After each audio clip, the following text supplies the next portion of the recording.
waxaanu ka sheekeynaynaa maanta bal sidii loo qabtay qalcadda la dhaho Galbaribuur oo markaa ah waqooyiga gobolka Sanaag dhanka xeebta eegaysa.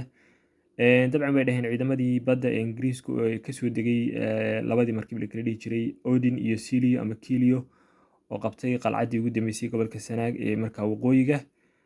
Laakiinse aynan qaban iyagaan la kulmin difaac iska caabin ama difaac halyeynimo ah oo ay kala kulmeen ciidamada daraawiishta ee difaacaya qalcaddaas.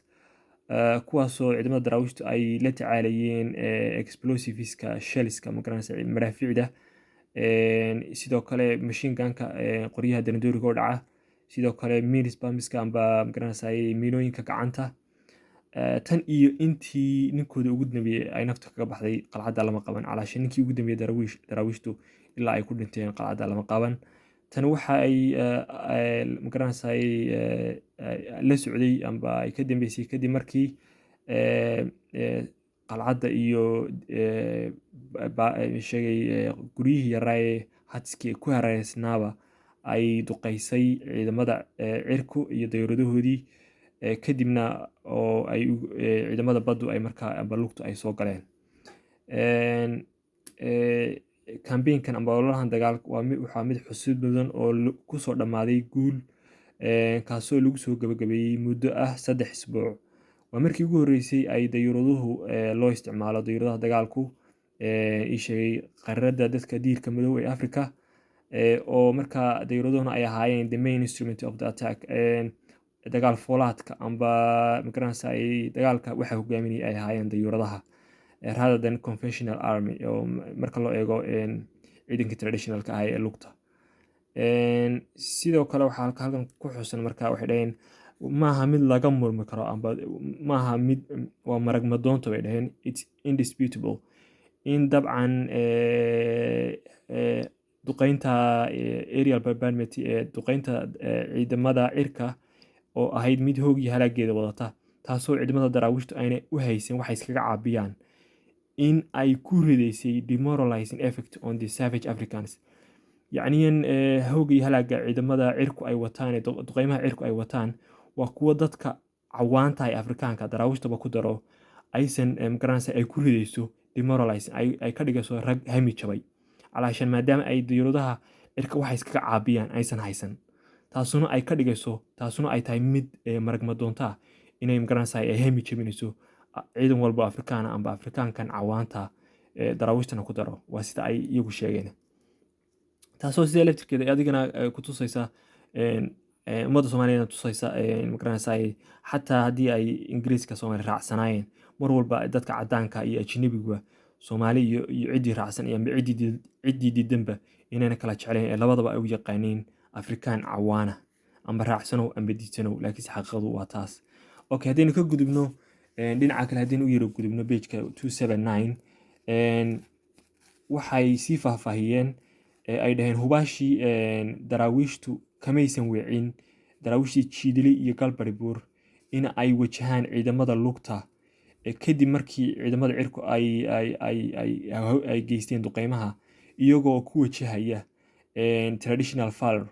dhiirinidoodii ay caanka ku ahaayeen halyeynimadii hidaha u ahayd daraawiishta, calaashan waxay iskaga celiyeen ciidamada lugta Ingiriiska halyeynimadoodii ay caanka u ahaayeen ama halyeynimadoodii ay hidaha u ahayd ay dhaqanka u ahayd. tusaale ahaan buu yiri qoraagu the defenders of the Dervish Fort, nimankii difaacayay qalcaddii daraawiishta ee Galbaribuur waxa ku dhacday amba duqeeyey dayuuradda dagaalka ka hor intaan dhulka laga weerarin. laakiinse ciidamada baddu waxa ay hubaashii aysan weerarin ciidamo hami jabay, laakiinse waxa ay taa bilcagsigeeda la kulmeen bravest of the brave, ragga kiisa ugu geesinimo ragga kuwooda ugu geysan bay la kulmeen buu yiri. they did not capture the fort, maysan qaban ciidamada Ingiriisku qalcadda Galbaribuur tan iyo intii ninka ugu dambeeyay darwiishka ay nafta kaga baxaysay amba uu ku shahiiday magaranaysa oo lagu dilay. sidoo kale bay dhaheen sidoo kale haddaynu soo qaadano buu yidhi hadalkii ninkii watay howlgalka ciidamada lugta ee ciidamada ingiriiska ee galbarbuur ka howlgalay wuxuu yidhi ciidamada daraawiishta waxay ku difaaceen halyeynimo aada u weyn markaas halyeynimo aada u weyn oo wadata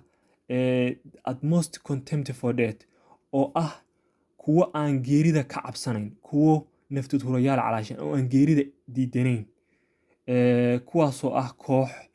buu yidhi magaranaysaay resolute band of resolute fanatics, wadaado diineed mayal adag,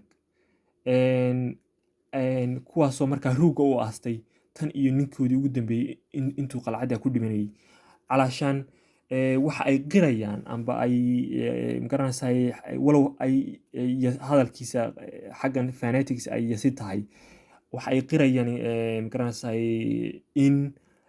nimanka daraawiishtu ay ku difaacdeen qalcadda tan iyo ninkoodii ugu dambeeyey intii nafta kaga baxaysay, oo waxa ay la kulmeen waa hogaamiyihii ciidanka, waxa ay la kulmeen uu yahay ragga kiis ugu geysnaa, kuwooda ugu geysan ay la kulmeen, ayna ku difaaceen geesnimadooda ugu heer sareysa, walow magaranaysaay uu yidhi xataa ma ahayn kuwo ka baqaya geerida ama ay geeri dhibayso, kuwaasoo ahaa rag amba koox diineed mayal adag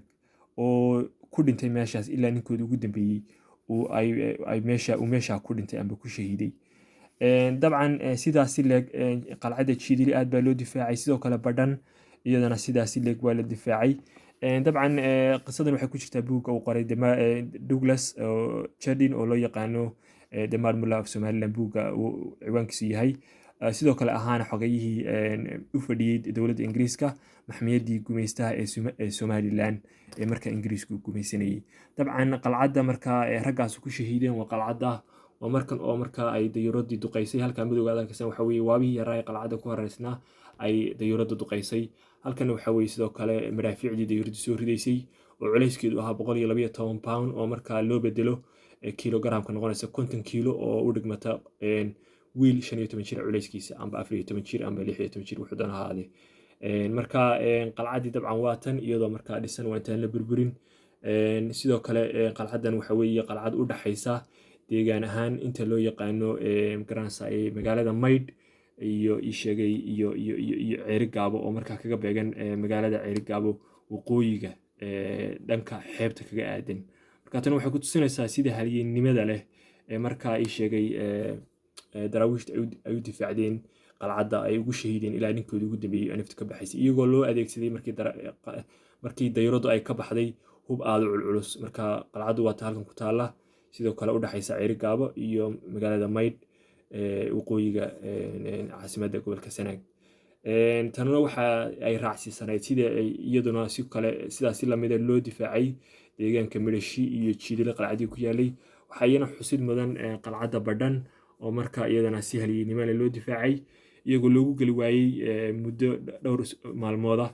ciidamada daraawiishta, inkastoo habeennimadii ka baxeen ciidanka qaybi, laakiinse nin ka mid ah daraawiishta uu diiday inuu ka baxo oo markaa isagu uu ku shahiiday meesha ilaa ciidamadii Ingiriiska ay ugu soo daateen qalcaddii oo ay xagga dambe ka doogteen. dabcan waa ciidamadii ka soo degay magaalada Laasqoray, kadibna muddo gaaban fadhiyey deegaan halkan ah oo lagu magacaabo Mashcaleed, deegaanka Mashcaleed, kadibna Mashcaleed uga soo ruqaansaday xagga iyo Badhan.